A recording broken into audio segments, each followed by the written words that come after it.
안녕하세요. 지난 시간에 저희가 20세기 자율성을 획득한 예술이 큰 흐름에서 두 가지 변화가 있는데, 한쪽으로는 추상, 그리고 한쪽으로는 레디메이드, 기성품으로 전환이 있었다고 설명했습니다. 그 중에 추상에 대해서 조금 더 설명을 드리는 과정에서 김환기라는 분의 작품에 대해서 잠깐 언급했는데, 그 작품을 한번 보도록 하겠습니다. 우선 김환기라는 분은 여기 신안군, 전라남도 신안군 출생이십니다. 그런데 이제 1913년에 신안군 작은 섬에서 태어나신 분이고, 1936년에 일본에 미술학부를 졸업하신 다음에 일본에서 어느 정도 활동하시다가 46년에 그러니까 해방되고 나서 서울대학교 미대 교수님을 하셨습니다. 그리고 50년대는 지금 우리가 흔히 말하면 홍대 그러면 미술과 하시잖아요. 그 뿌리를 다진 분입니다. 김환기라는 분은. 그러다가 우리나라 대한민국 예술계의 중심인 예술원 회원을 하셨고, 그래서 56년도에 어떻게 보면 대한민국 회화의 중심에 계시다가 불현 또 56년도에 프랑스에 가서 유학을 하셨습니다. 결정적으로 이제 다시 돌아와서 59년도에 홍익대학교 다시 교수님을 하시면서 대한민국 미술협회 회장을 하셨는데, 다시 다른 분들 같았으면 이 시기가 한 예술가 또는 한 학자 그리고 한 사회의 어떤 인물로서 중심에서 가장 많은 활동을 하시던 시기입니다. 그런데 불현 1963년도에 브라질의 상파울로 비엔날레에 한국 대표로 참가하시면서 김환기 선생님이 큰 충격을 받게 돼요.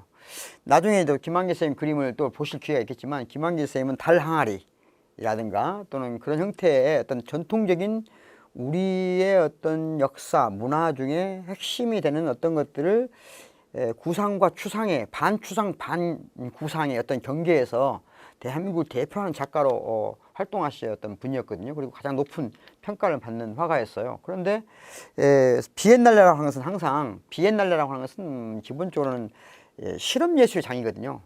그러니까 비엔날레는 광주 비엔날레도 마찬가지고 카셀 도쿠멘터도 마찬가지고 또는 어디나 비엔날레 가면 기본적으로 새로운 흐름의 어떤 예술들이 실험예술들이 주로 2년마다 한 번씩 열리는 것이 비엔날레예요. 그러니까 그 당시 김환기 선생님은 대한민국에서, 즉 일본이라고 하는 걸 필터를 통해서 배운 서양 미술을 대표하는 화가였어요. 그런 그에게도, 그래서 홍익대학교를 오늘 같은 소속을 가진 분이기도 한데, 그런 그분이 비엔날레에 가서 큰 충격을 받게 돼요. 그 상도 받으시고 그 작품이 지금도 거기에 있는 것으로 알고 있습니다. 단 그 충격을 말하자면 뭔가 작품 속에 투영하기 위해서 그 다음 해 미국으로 건너갑니다. 한국에서 모든 교수직이라든가 이런 걸 다 버리고 돌연 미국 뉴욕으로 건너가게 돼요. 거기서 이제 새로운 작품 세계, 즉 김환기라는 작가의 새로운 어떤 작품 세계가 열리는데, 그 작품 세계를 대표하는 그림이 바로 이 그림입니다. 끝없는 점들의 집합이죠. 점들의 집합이죠. 그래서 이 그림의 제목이 1970년대에 이제 그려진 그림인데, 이와 유사한 그림들은 많이 있습니다. 많이 있는데 사실 뭔지 잘 모르겠잖아요. 뭐 느낌이 오나요? 아무도 알 수 없죠. 저도 이 그림을, 김환기 선생님 그림을 직접 한 두세 차례 봤는데, 이 그림을 보고 좋긴 좋아요. 좋긴 좋은데 정말 왜 좋은지를 말하기는 참 쉽지 않습니다. 그런데 이 노래, 그 그림의 제목이 재밌어요. 어디서 무엇이 되어 다시 만나랴. 1970년 돌연 한국을 64년대에 떠나서 70년대 근방에 미국의 뉴욕에서 작품 활동을 하시면서 어디서 무엇이 되어 다시 만나라는 작품의 이름을 탄생시키는데, 사실 이 작품의 이 대목은 원래 저녁에라는 시, 김광섭 선생님의 시에 나와 있는 한 대목입니다. 이 시는 나중에 유심초에 의해서 또 대중가요로도 많이 사랑받았던 노래인데요. 그래서 한번 시를 읽어보겠습니다. 저렇게 많은 별들 중에, 그러니까 저렇게 많은 별들 중에 별일 수도 있겠죠. 점들이. 별 하나가 나를 내려다본다. 저렇게 많은 사람 중에서 그 별 하나를 쳐다본다. 그러니까 이렇게 많은 별, 또 이렇게 많은 사람일 수 있는 거죠. 그러겠죠? 밤이 깊을수록 별은 밝음 속에 사라지고 나는 어둠 속에 사라진다. 멋진 대목이죠. 그렇지 않습니까? 밤이 깊을수록 별은 밝음 속으로 사라진다. 멋진 말인데, 나는 어둠 속으로 사라진다. 이렇게 정다운 너 하나 나 하나는 어디서 무엇이 되어 다시 만나랴. 이게 여러분들은 외국 생활을 해보셨는지 모르겠어요. 아직은 좀 그런 경험이 없을지 모르겠는데 꼭 한 번씩은 외국 생활을 권하고 싶습니다. 저도 젊은 나이에 독일 유학을 했었는데 그 시절에 외국 생활이랑은 그런 것 같아요. 첫 번째가 소통이 불가능한 사회. 그러니까 지금 여러분들은 누군가에게 자기 말을 표현할 수가 있잖아요. 그런데 외국을 가게 되면 일단 언어적 장벽도 있고 문화적 장벽이 있기 때문에 쉽게 그 사회에 접근하기가 쉽지 않아요. 또 그 일정한 기간을 필요로 하는데 그것이 절대적인 외로움의 시기가 있거든요. 막상 나중에 실제로 영어를 또는 그 나라의 언어를 또는 잘 표현하게 돼서 의사소통이 된다고 해도 조금 또 달라요. 제가 독일 생활을 한 40년 하신 어떤 그 여성분을 만났는데, 그러니까 간호사로 가셔가지고 거기서 독일 사람하고 결혼해서 사시는 분을 뵀는데 그분이 그런 말 하더라고요. 예, 다른 때는 다 의사소통에 문제가 없는데 화가 나서 부부싸움을 할 때 욕을 해야 되는데 욕을 한국말로 안 하고 독일말로 하니까 스트레스가 해소 안 된다는 거예요. 그러니까 자기 못 알아들으니까 더군다나 상대방이 욕을 해도 그래서 참 외국 생활이라는 것이 그런 어떤 적막감이 있는 거죠. 그런 김환기 선생이 이 하나하나가 전부 점입니다. 전부 점이에요. 그러니까 점은 모든 것의 추상물이에요. 모든 걸 추상화할 수 있고 그 모든 점들은 하나하나가 온 세상일 수 있는 거예요. 온 누리일 수 있는 거예요. 하나하나가 별 하나일 수 있고 하나하나가 사람 하나일 수 있고 하나하나가 모든 사물일 수도 있는 거죠. 이런 모든 것들이 각자 다 어떤 방식으로 어떻게 어디서 만날 수 있을까? 그 만남에 대한 간절한 소망을 담아냈다는 거죠. 물론 이걸 보고 만남을 느끼지 않을 수도 있죠. 하지만 어쨌든 이런 방식으로 현대 예술이 추상화로 나아간다. 서양으로 아까 말하자면 칸딘스키나 말레비치를 얘기할 수 있지만 한국을 대표하는 화가 김환기 선생님의 작품도 이런 어떤 정점에 서 있는, 그래서 세계적인 예술가로 평가받는 분입니다. 꼭 기억해 두셨으면 좋겠습니다. 예, 이제 예술이라고 하는 것의 어떤 중요한 문제 중에 하나가 본질과 가상의 문제라는 게 있어요. 그러니까 예술은 진짜를 추구하는 거냐 가짜를 추구하는 거냐. 물론 세상의 모든 사람들이 가짜를 지향하는 사람이 있습니까? 여러분들은 가짜가 원하세요? 진짜를 원하세요? 진짜를 원하죠. 그죠? 누구나 다 진짜를 원해요. 그런데 조금만 더 질문을 던져보면 진짜와 가짜는 어떻게 구별하죠? 여기 있는 지금 여러분들이 보고 있는 저는 가짜입니까 진짜입니까? 간단하지 않죠. 그러니까 어떤 것이 진짜냐 가짜냐 다 진짜를 추구한다고 하지만 진짜와 가짜를 구별하는 것은 아주 그렇게 간단한 문제가 아니라는 거예요. 그래서 이런 말이 있습니다. 우리가 그 진짜 중에 진짜라고 하는 것을 본질이라고 그래요. 사람들이 야 그래도 진짜 이건 진짜야, 이것만큼은 진짜야, 이건 거부할 수 없는 진짜야, 이걸 이제 본질이라고 하는 건데, 본질이라는 말에는 세 가지 규정이 좀 있습니다. 그러니까 어떤 거냐면 좀 본질이란 말을 사람들이 쓸 때 세 가지 방식인데 조금 어려운 말이에요. 그래서 조금 설명하기가 좀 두렵긴 한데 여러분이 좀 잘 생각해 보시기 바라겠어요. 첫 번째는 공허한 비규정적 본질이라고 하는 건데요. 말이 좀 어렵죠. 공허한 비규정적 본질. 그러니까 우리가 야 그게 진짜야 본질이야 라고 말하는데 그 본질이 뭐야? 그러면 뭐라고 하냐면 진짜는 어딘가 있어. 여기 우리가 보고 있는 세계가 진짜는 아니잖아. 이건 진짜는 아닐 거야. 그럼 어딘가에 진짜 본질이 있을 거야. 그런데 그걸 보여주라고 하면 보여줄 수 없는 거예요. 그러니까 구체적으로 규정을 하지 못하는 본질. 이런 방식으로 우리는 진짜를 형상화하는 경우가 있어요. 대부분 우리가 야 진짜 그 본질적인 것 진짜 이런 걸 말할 때 첫 번째는 아무런 규정도 하지 못하는 그런 비본질적인 어떤 공허한 어떤 것을 본질이라고 하는 경우가 있다. 두 번째는 조금 더 어려운 말이니까 천천히 읽어보겠습니다. 존재의 모든 외적 규정들의 근거이긴 하나 아직 그들의 무차별적으로 관계하는 절대적 직자 존재로서의 본질. 와 어렵죠. 일명 물자체라는 겁니다. 물자체. 이 일본에 해당되는 것은 전통적인 형이상학, 그러니까 아주 오래된 철학이고 여기는 이제 근대 출발인데요. 칸트라는 철학자에 의해서 하는 겁니다. 그러니까 물자체인데 뭔 말이냐면요. 예를 들면 사과가 있으면 사과 그 자체가 우리가 보는 것은 사과의 외관이고 감각적인 어떤 기관을 통해서 우리가 수용한 것이 전부잖아요. 그렇다고 해서 우리가 사과 그 자체에 접근할 수 있나요? 없죠.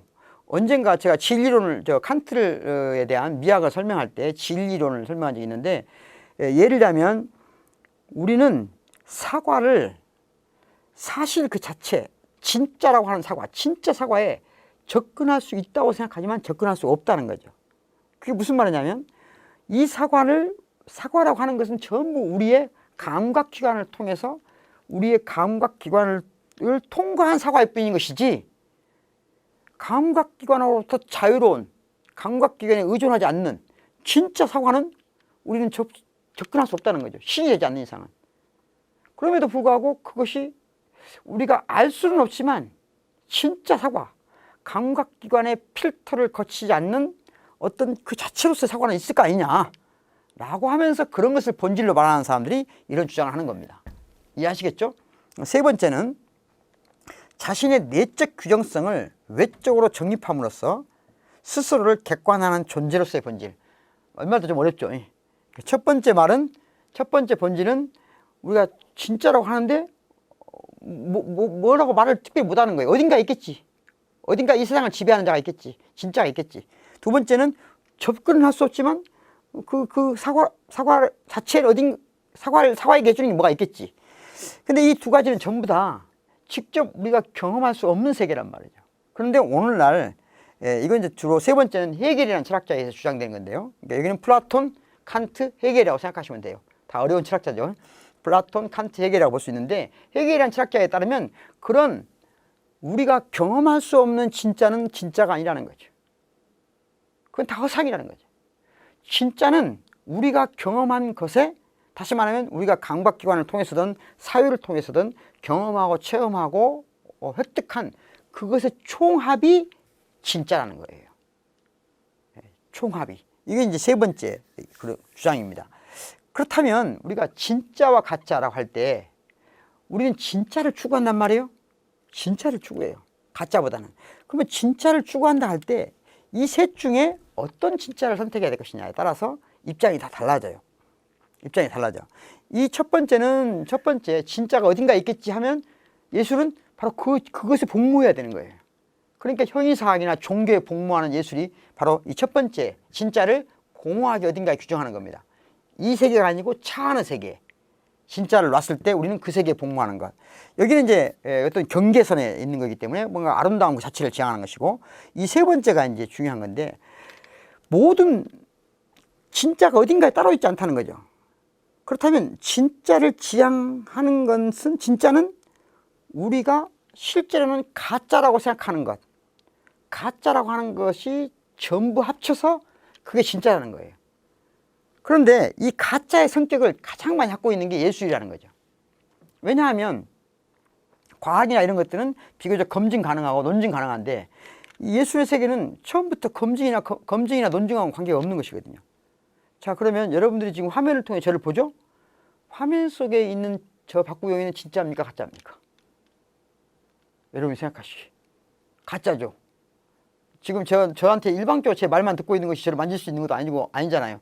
가짜지만 여러분이 언젠가 저를 직접 만났다고 쳐봐요. 그때 본 저는 진짜고 지금 화면으로 본 저는 가짜일까요? 어쩌습니까? 우리는 일반적으로 그렇게 생각해요. 그러니까 예술은 일종의 어떤 하나의 화면을 통해서 본 모습이기 때문에 그림이든 음악이든 뭐든 어떤 세계를 그대로 보여주는 게 아니고 그림처럼 화면 속에 담아서 보여주는 거니까 그 자체가 그림은 가짜라고 한다는 거죠. 가상이라고 하는 거죠. 가상. 그러나 이 가짜가 그냥 가짜가 아니고 허구가 아니고 오히려 공허하고 물 자체의 형태로 말하는 그런 본질보다도 진짜 본질이다. 진짜다 이게. 이런 유명한 말이 헤겔이라는 철학자가 한 말입니다. 그래서 가상 그 자체는 본질적이다. 아주 유명한 헤겔이라는 철학자가 미학에서 한 가장 유명한 말 중에 하나입니다. 그러니까 가짜라고 하는 것이 사실은 본질, 진짜보다 더 진짜인 것을 보여주는 것이 예술의 세계라는 거예요. 그래서 제가 언젠가 대한민국을 대표하는 그림 백선을 얘기한 적이 있죠. 그 중에 대표적인 김환기 선생, 지난 시간, 아까 조금 전에 김환기 선생에 대해서 얘기한 적이 있었는데, 이 김환기 선생의 대표적인, 그러니까 추상회화로 가기 전에, 미국 유학으로 떠나시기 직전에 그리신 그림들입니다. 그러면 여기 이제 나중에는 이 달 또는 달 항아리 이런 것들을 좀 더 추상화해서 그림을 그렸죠. 근데 보면 점점 여기서도 보면 여인의 얼굴이나 달이나 항아리나 도자기나 나무나 어떤 모양이 비슷하죠. 유사성이 상당히 있다는 느낌 안 들어요?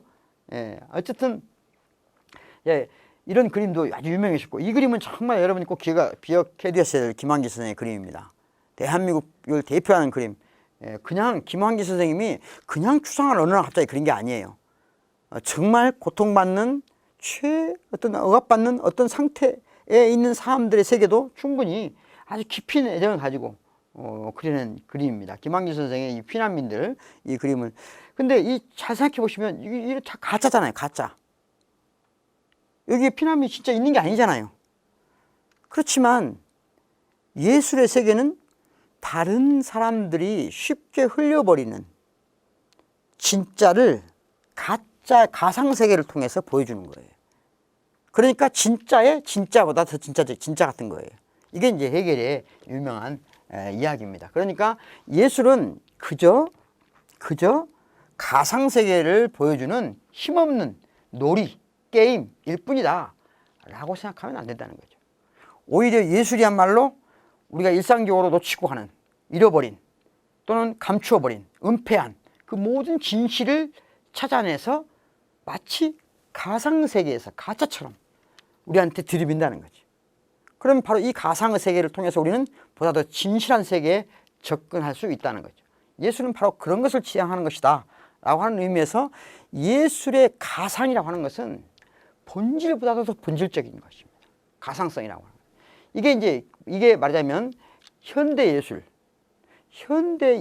즉 자율적인 예술, 그리고 예술이 현실에, 그러면서도 현실에 개입해가는, 현실을 변혁해가는, 현실을 변화시키려는 어떤 그런 전체적인 움직임에서 가장 중대한 개념입니다.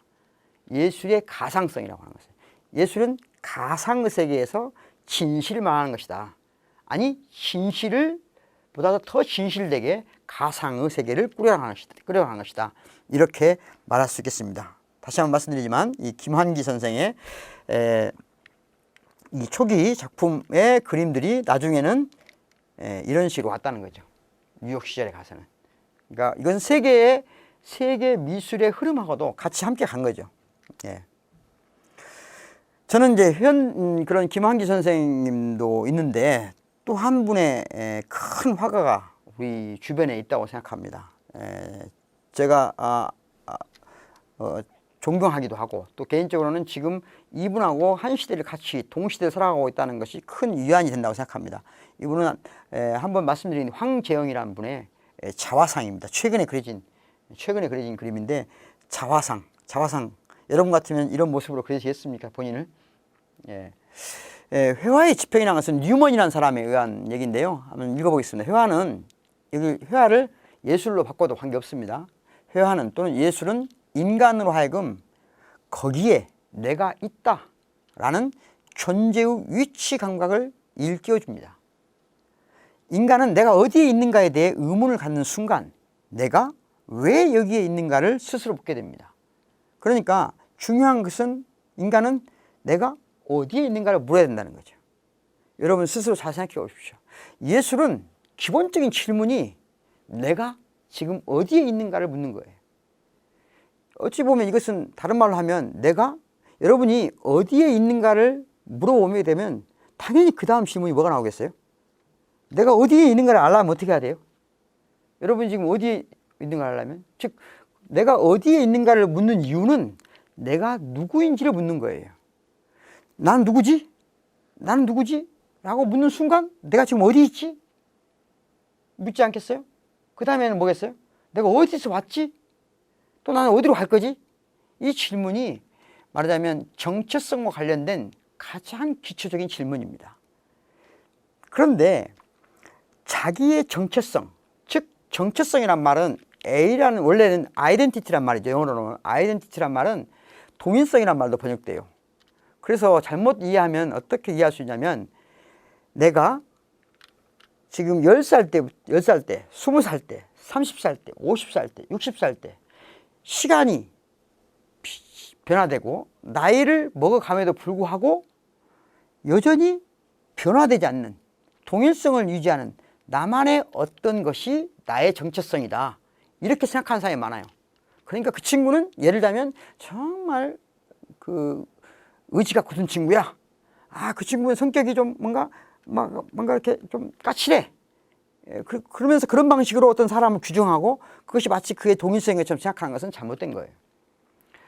무슨 말이냐면, 시간이 지남에도 불구하고 변화되지 않는 어떤 동일성이 있다, 정체성이 있다라고 생각하는 시대는 지났습니다. 그런 건 없어요. 시간의 변화에도 변하지 않는 그런 어떤 동일성을 유지하는 정체성은 없습니다. 오늘날 우리 시대에는 그런 걸 주장하는 어떤 이론도 설자를 잃었어요. 그러면 동일성이라고 하는 것은 시간의 변화에도 불구하고 변화되지 않는 게 아니에요. 예를 들면 저를 지금 만났어요. 10년 뒤에 만난 제 친구가 저를 알아봅니다. 많이 변했음에도 불구하고. 그렇죠? 그러면 변화되지 않는 무엇 때문에 저를 알아보는 게 아니에요. 뭔가 그 사람이 어떤 변화됨에도 불구하고 변화 속에서 하지만 어떤 일정한 지속성을 갖는 것이 이제 그 사람의 정체성을 형성하는 건데, 내가 누구인지를 알려면, 안다는 것은 곧 내가 어떤 관계 속에 있는지를 아는 거예요. 그래서 여러분들은 예를 들면 내가 어떤 관계 속에서 어떤 위치에 있는가를 안다는 거죠. 예술은 질문으로 시작된다는 거예요. 그러니까 결국은 내가 어디에 있지? 나는 누구지? 나는 어디서 왔지? 어디로 가지? 이 질문은 궁극적으로 사회에 대한 질문이 될 것이고, 역사에 대한 질문이 될 것이고, 정치에 대한 질문으로 할 수 있을 것이고, 어디로 갈지 모르죠. 다양한 영역으로 갈 수 있죠. 하지만 출발점은 바로 거기에 있다. 그래서 예술에서 중요한 게 자화상이라고 그랬잖아요. 자화상. 특히 그것은 꼭 그 미술의 세계에서만 그런 게 아니에요. 음악의 세계에서, 소설의 세계에서도 내가 어디에 있는지를 정확히 말하는 것이 중요한 문제인데, 이 황저연이라는 화가 조금 아무래도 사진을 찍은 작품이라 사진을 찍어서 그 질감이라든가 두께감 이런 것들이 잘 나타나지는 않는데요. 어쨌든 다시 한번 말씀드리면, 황저연이라는 화가는 정말 우리 사회의 큰 세계를 보여준 분입니다. 여러분도 꼭 관심을 가지고 나중에 더 지켜보시기 바라고, 꼭 관심을 가지고 이분에 대해서 읽어보시기 바라겠습니다. 수고하셨습니다.